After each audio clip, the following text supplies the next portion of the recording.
I, Mirian. I, Mirian. I, Mirian. I, Mirian. Make the following declaration based on my personal knowledge And declare under the penalty of perjury that the following is true and correct. My name is Mirian.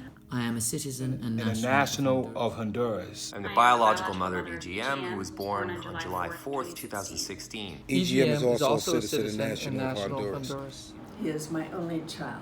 He is my only child. He is my only child. On January 15th, 2018, I left my home in Progreso, Euro, Honduras with my son to escape to the United States. I brought my son to the United States so that we could seek protection from government violence in Honduras. We fled Honduras after the military tear-gassed our home. On February 20th, 2018, my son and I crossed the international bridge in Brownsville, Texas, and presented ourselves to U.S. immigration officers. We told the officers we needed asylum. After I presented myself at the bridge with EGM U.S. border officers took me at EGM to be interviewed. The officers took a statement from me regarding the reasons I came to the United States. The U.S. immigration officers then told me that they were taking my son from me. They said he would be going to one place and I would be going to another. I asked why the officers were separating my son from me. They did not provide any reason. They did not provide any reason. They did not provide me any reason. They did not provide any reason. I had no idea that I would be separated from my child for seeking help. The immigration officers made me walk out with my son to a government vehicle and place my son in a car. The immigration officers made me walk out with my son to a government vehicle and place my son in a car seat in the vehicle. My son was crying as I put him in the seat. I did not even have a chance to comfort my son because the officer slammed the door shut as soon as he was in the seat. I was crying too. I cry even now when I think about that moment when the border officers took my son away.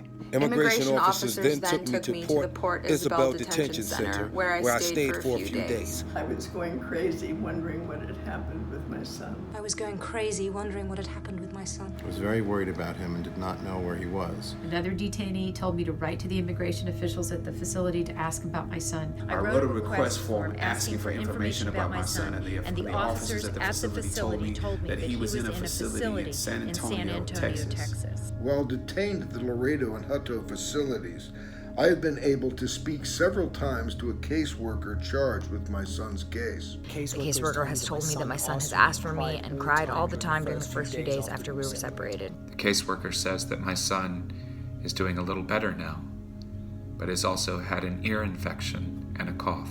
I have not been able to speak to my son because he does not really talk yet since he's so young. I need to be able to hold him and reassure him that he is safe and that his mother is here for him. My son also needs my care to make sure he is healthy and doing well. During the first weeks after my son and I were separated, I was very depressed and quiet. I did not even want to eat. Now I'm trying to be strong for my son so that I can work hard to be reunited with him and to take care of him once we are together. I'm still sad and worried about him though. On April 3rd, 2018, I received a positive, credible fear finding from a San Antonio immigration judge. I understand that I will now be able to present my asylum claim in the immigration court. I will do everything that I need to do to seek protection in the United States. It would not be safe for me and my son to return to Honduras.